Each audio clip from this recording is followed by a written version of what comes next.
ekonomi Islam pada masa Abu Yusuf. Dan materi pertama saya Well, you done me and you bet I felt it. Abu Yusuf.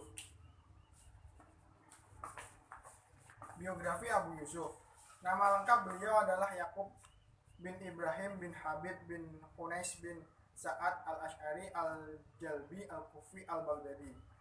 Beliau lahir di Kufah pada tahun 113 Hijriah dan meninggal di Baghdad pada tahun 182 Hijriah. Di antara tokoh besar yang menjadi muridnya antara lain Muhammad bin Al-Hasan Al-Syabani, Ahmad bin Hamban, Yazid bin Harun Al-Wasti, Al-Hasan bin Yazid Al-Lawi, Yahya bin Adam Al-Hashari. Sekilas tentang kitab Al-Quraj. Kitab Al-Quraj tersebut dijadikan pedoman penegak hukum pada masa itu untuk menghindari kezaliman terhadap rakyat yang disebabkan oleh perbedaan kebudayaan atau agama. Beliau telah meletakkan teori ekonomi yang sesuai dengan syariat Islam. Kitabnya mempunyai peran penting dalam menjadikan Ar-Rasyid sebagai sosok yang sangat disiplin dalam menggunakan harta negara. Tidak pernah membuat zolim kepada seorang dan selalu memberikan kepada yang berhak menerimanya. Terus bagaimana kondisi sosial, ekonomi, dan politik pada masa Abu Yusuf?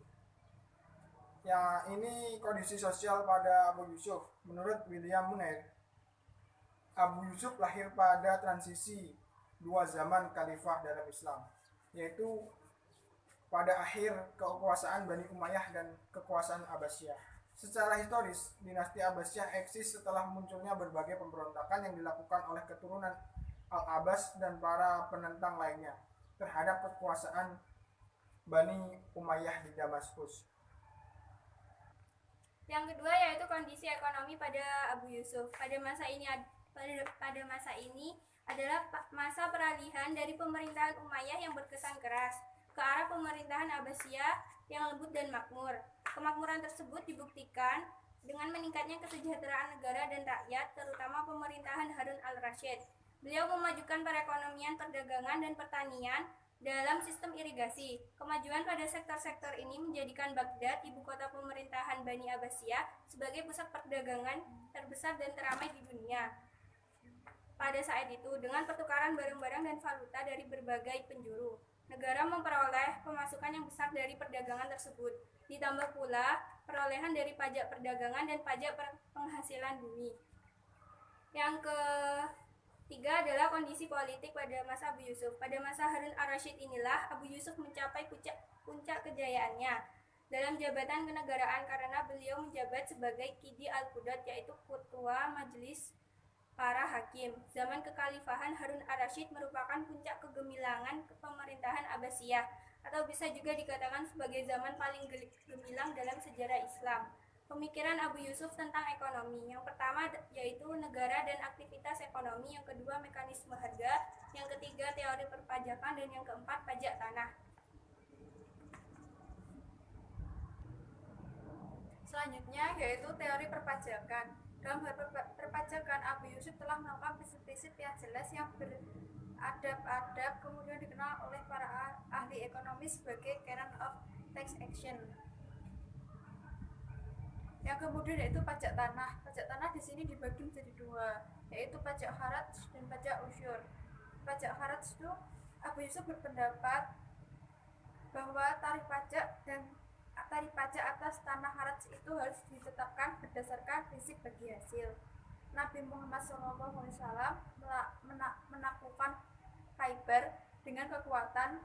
Beliau tidak memungut pajak kharaj atas tanah dalam bentuk pajak moneter tetap. Sebaliknya, beliau memberikan kepada penjaga tanah orang-orang Yahudi atas kesepakatan muqasamah, di mana setengah hasil itu harus diambil dalam bentuk pajak.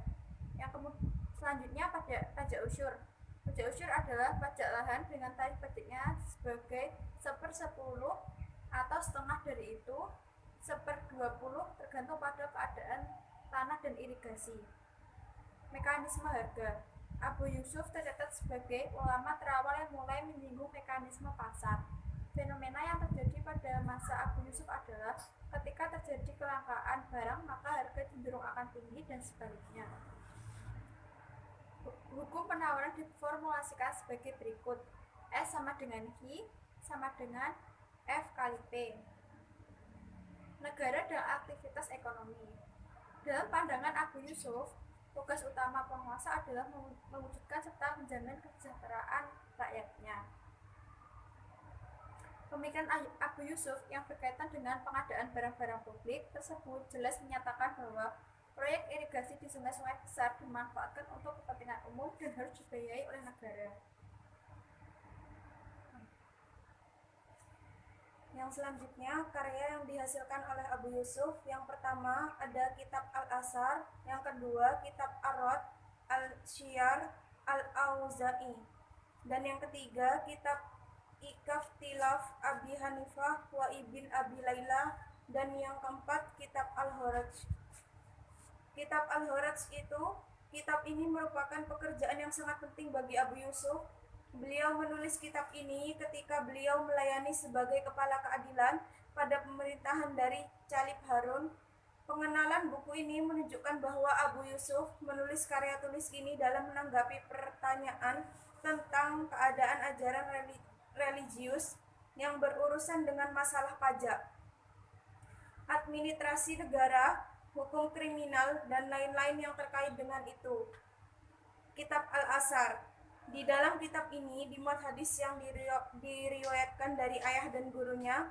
Ada dari hadis-hadis tersebut yang sanadnya bersambung kepada Rasulullah Shallallahu Alaihi Wasallam. Ada yang sampai kepada sahabat dan ada pula yang hanya sampai kepada tabi'in. Beliau mengemukakan pendapat gurunya Imam Abu Hanifah, kemudian pendapat gurunya, dan kemudian pendapatnya sendiri, dan menjelaskan sebab terjadinya perbedaan pendapat mereka.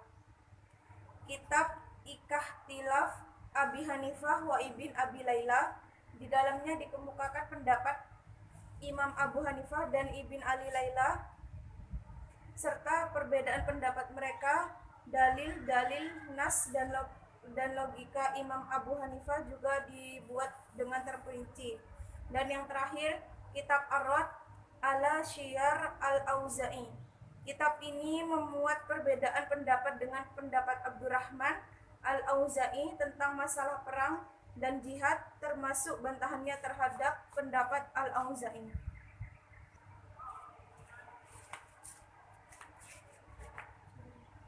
Sekian dari kami. Wassalamualaikum warahmatullahi wabarakatuh.